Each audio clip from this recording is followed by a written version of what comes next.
Hey guys, welcome back to the channel.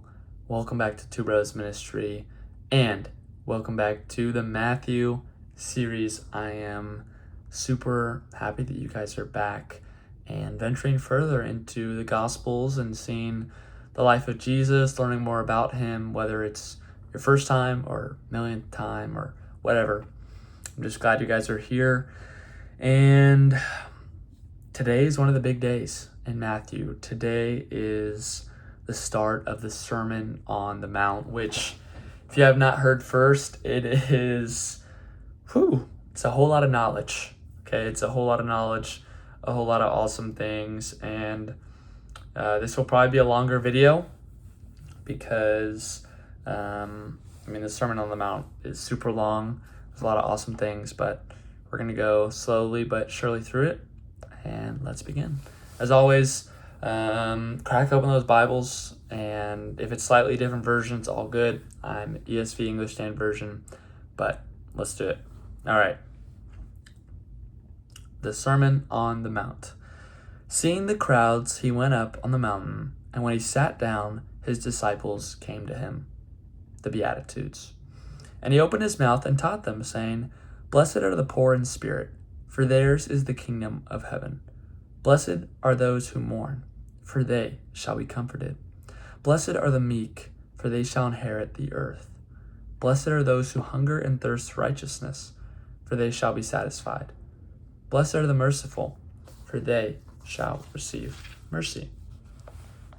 Blessed are the pure in heart, for they shall see God. Blessed are the peacemakers, for they shall be called sons of God.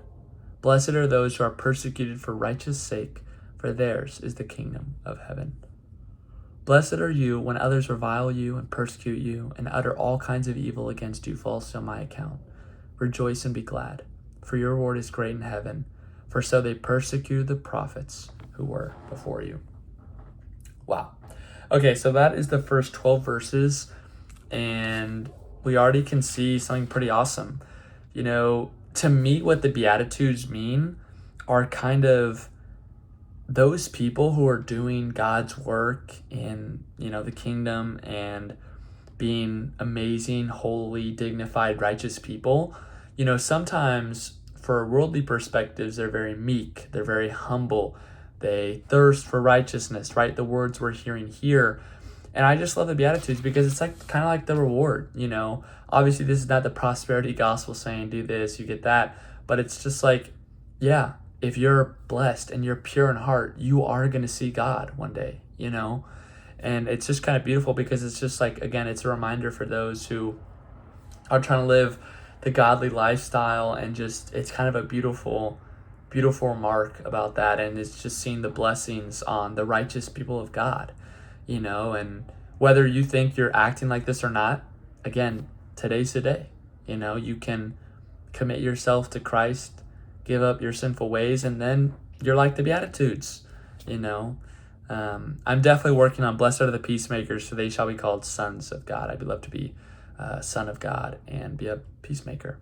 But I like the Beatitudes, but let's go to the salt and the light.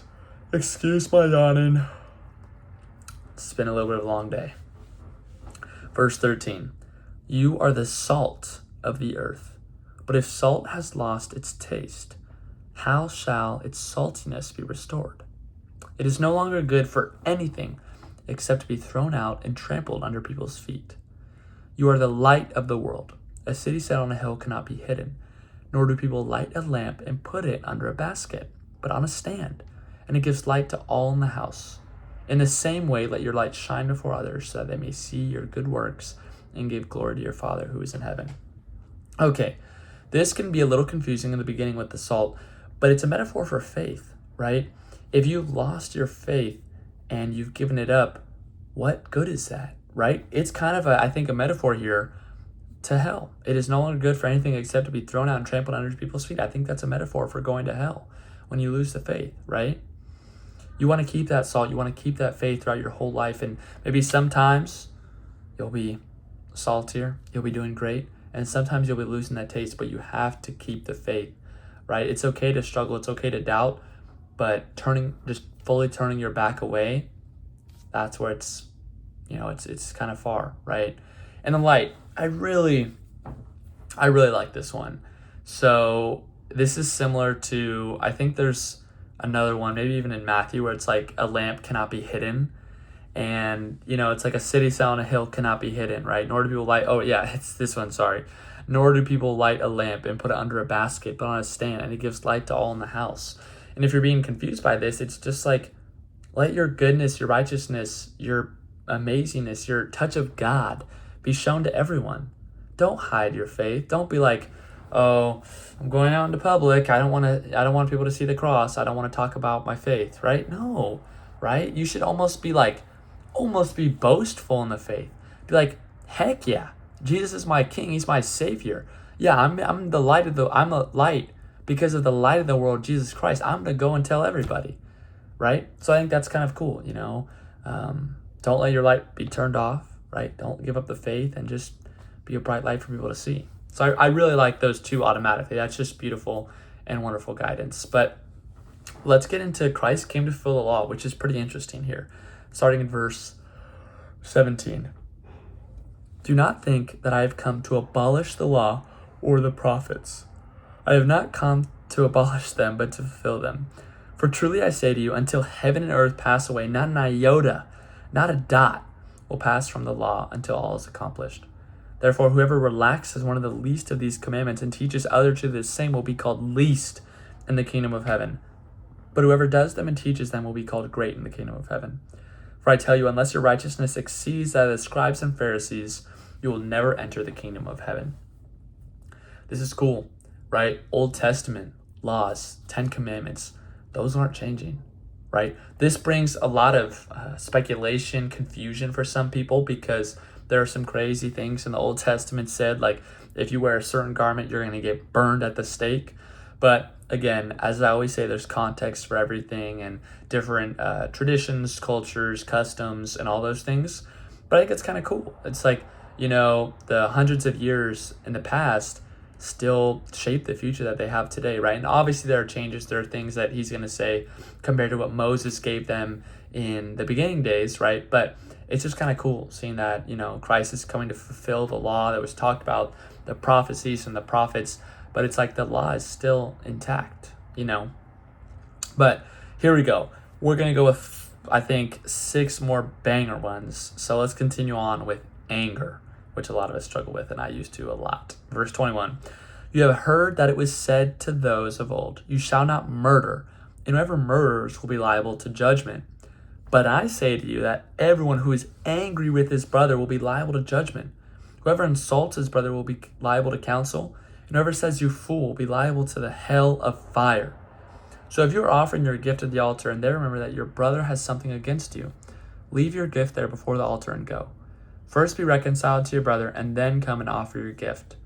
Come to terms quickly with your accuser while you are going with him to court, lest your accuser hand you over to the judge, and the judge to the guard, and you will be put in prison. Truly I say to you, you will never get out until you have paid the last penny. Okay, now most of you are probably not going to be going to an altar and putting a gift or a sacrifice, right? But I think that we can kind of use this in everyday terms, right? This is practical, right? Like you're going home or you're going out to an event, but there's something on your mind, your heart, right? Your brother or your sister, you wronged them, and or maybe you're going to bed, whatever it is. You really should reconcile that. This is just kind of saying, if you have that anger in your heart, if you have that rage, that fury, you have to reconcile it. You have to go to that person and either tell them that you hurt them, like they hurt you, or that you feel forgiveness, right? Asking for forgiveness, because anger building up the heart just leads to strife and leads to those murderous thoughts, which are horrible, horrible things. And there's just no reason to keep it in your heart. And so I definitely recommend, I've had this before where I've been like, I don't want to apologize, I don't want to do that. But it's just a reminder, like, if you have anger in your heart, you need to reconcile that, right? Okay, now we're getting into a spicy one, lust. I know a lot of you guys struggle with it, and so let's hear what Jesus has to say about it, right? Verse 27. You have heard that it was said, you shall not commit adultery. But I say to you that everyone who looks at a woman with lustful intent has already committed adultery with her in his heart. If your right eye causes you to sin, tear it out and throw it away. For it is better that you lose one of your members than that your whole body be thrown into hell. And if your right hand causes you to sin, cut it off and throw it away. For it's better that you lose one of your members than your whole body go into hell. Okay, so 3 things, right? 1, adultery is when you commit sexual sin, right? Like sex before marriage, sex outside of your married partner, stuff like that, I'm pretty sure. But Jesus says everyone who looks at a woman with lustful intent has already committed adultery with her in his heart. That's pretty tough, right? Brothers, sisters, right? I know that you've maybe seen someone and been like, man, that person is so beautiful, and maybe have these lustful thoughts, right?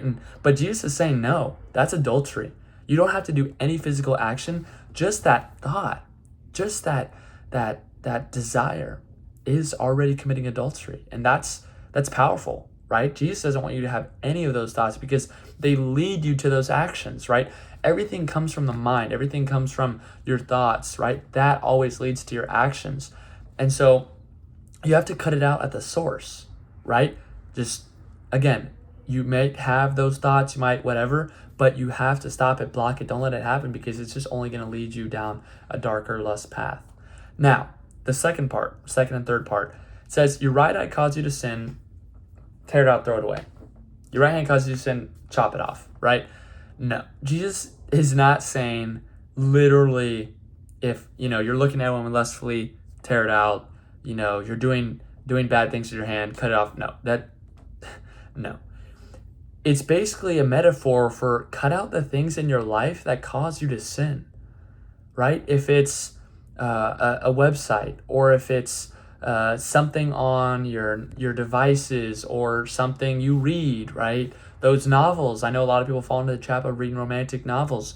If those things cause you to fall into lust, you need to cut them out, right? Don't cut off your body parts, but cut out the external things that are causing you to fall into the sin. I think this is great advice from Jesus, right? Like, if you basically put yourself in an environment where you can't give into lust, how are you going to? You can't, And so that's why practically, right? I talk about a different approach in my video, but practically speaking, you cut out what brings you these, thoughts and actions and just cut them out, which I think, again, is great. If you're really struggling, this is a great piece of advice that you should try and implement and see how it goes. But yeah, that's great advice. All right, now let's go to divorce.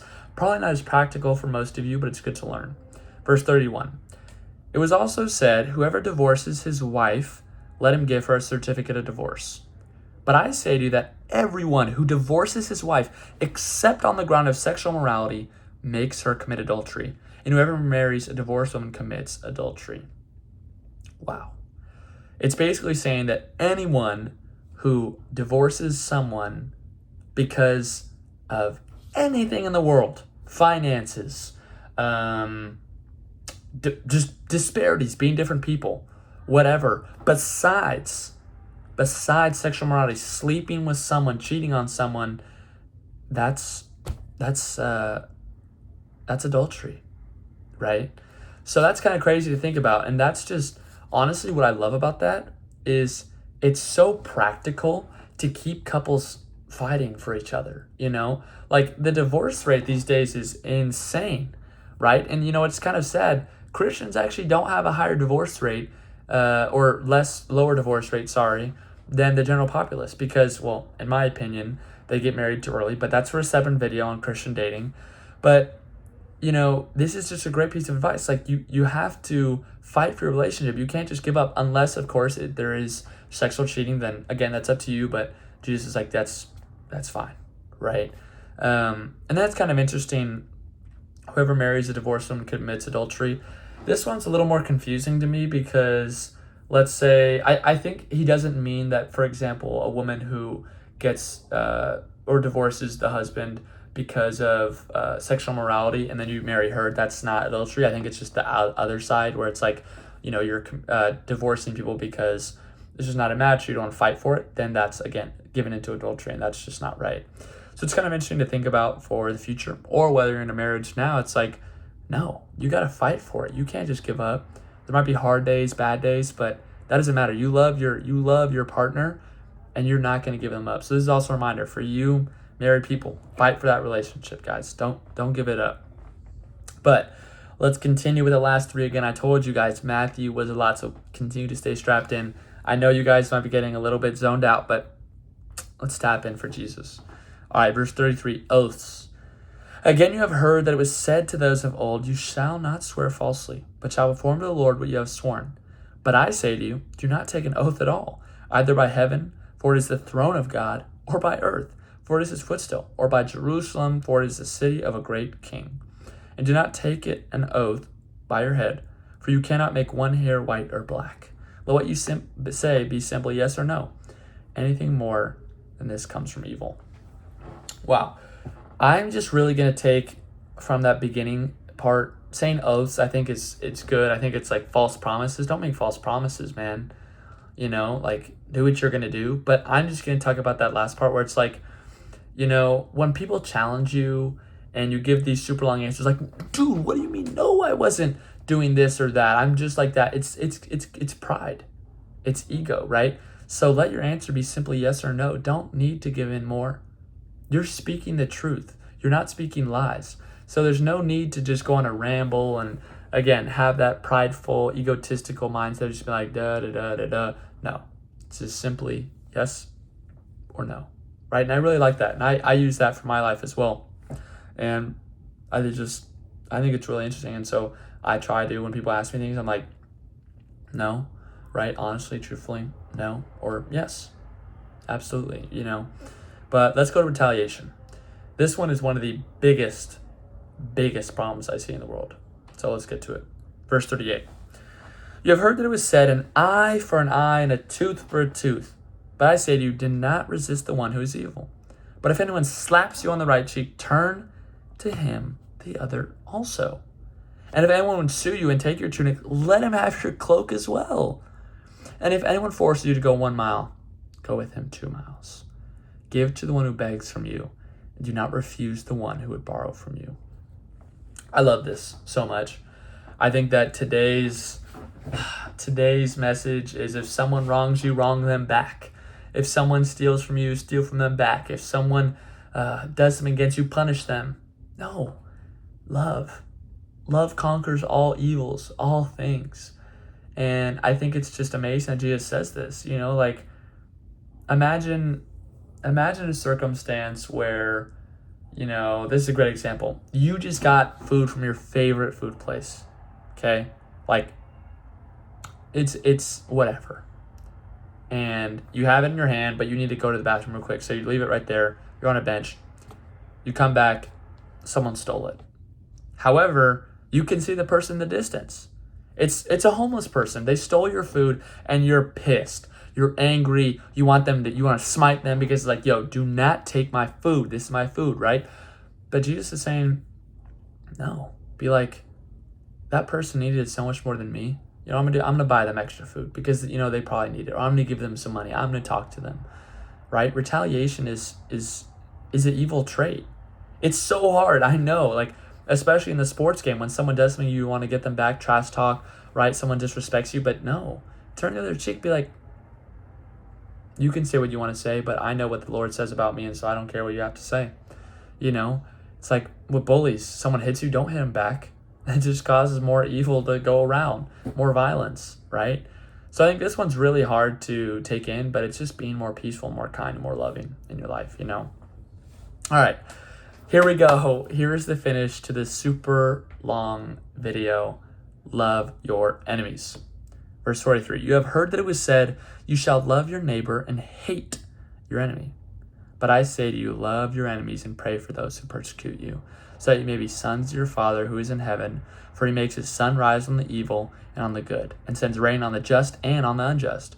For if you love those who love you, what reward do you have? Do not even the tax collectors do the same? And if you greet only your brothers, what more are you doing than others? Do not even the Gentiles do the same? You therefore must be perfect, as your heavenly Father is perfect. All right, this is, again, continuing on with retaliation, right? If someone wrongs you, what do you want to do? You want to wrong them. You want to think maliciously about them. You don't want to pray for them. Are you kidding me? But no, that's what God is calling us to do. You know, I had this problem in my business class. There were some people who I really just, they were kind of mean to me in the beginning of the year. It was really hard, but I prayed for them. I was like, Lord, you're right. Even though they're picking on me, make me feel bad, I'm going to pray for them. And you know what happened? I was great friends with them by the end of the year. I'm not saying you're going to have the same results, but we have to love everyone, right? Again, love conquers everything. And Jesus was the absolute symbol of love, dying on the cross for every single human being that ever existed and will exist, the horrible people, the good people, and all the in-between. And so, guys, that is a wrap on Matthew chapter 5. Wow, that was a whole lot. But guys, that is just the beginning. Think about all that knowledge. My challenge for you guys is, you know, there was a lot of different things, and it's great. If you can get all those, that's incredible. Good for you. But I would recommend just finding one thing. Maybe it was loving your enemies. Maybe it was retaliation. Maybe it was lust. Maybe it was anger, right? But I would recommend that you focus on that, meditate on that, and really try and implement that to your life. So again, guys, thank you guys so much for listening.